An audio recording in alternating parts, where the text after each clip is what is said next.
యేసుక్రీస్తు కానాలో వివాహ విందు మొదటి సూచక క్రియ. గలిలయలోని కానాలో ఒక పెద్ద వివాహ విందు జరిగింది. అక్కడంతా సంబడితో సంతోషంతో నిండిపోయింది. సంగీతకారులు వాద్యాలు వాయిస్తుండగా పిల్లలు పరుగులెత్తుతున్నారు. అతిథులు విందులో మునిగిపోయారు.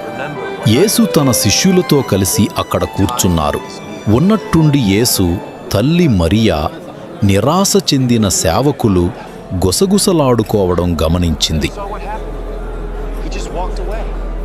ఒక సేవకుడు ఆందోళనగా ఇలా అన్నాడు, ద్రాక్షారసం అయిపోయింది. మరియా యేసును చూసి చెప్పింది, వారికి ద్రాక్షారసం లేదు అని. యేసు ఆమెతో ఇలా అన్నారు, అమ్మా, నా సమయం ఇంకా రాలేదు.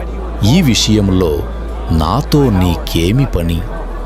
అయినప్పటికీ మరియ సేవకులతో దృఢంగా ఇలా చెప్పింది, ఆయన మీతో ఏమీ చెబితే అది చేయండి.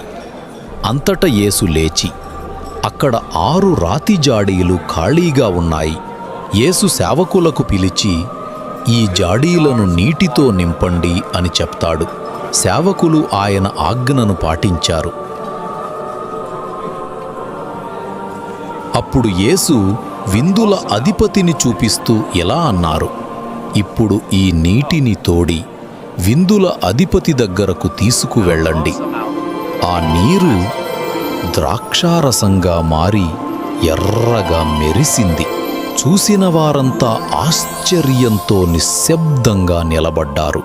విందుల అధిపతి ఆశ్చర్యపోయి ఇలా అన్నాడు, సాధారణంగా ప్రజలు మొదట మంచి ద్రాక్షరసం ఇస్తారు.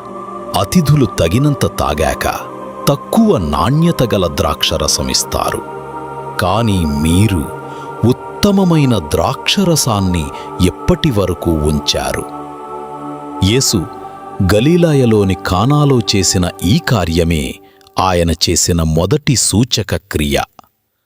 ఈ విధంగా ఆయన తన మహిమను బయలుపరచెను. మరియు ఆయన శిష్యులు ఆయన యందు విశ్వాసముంచిరి.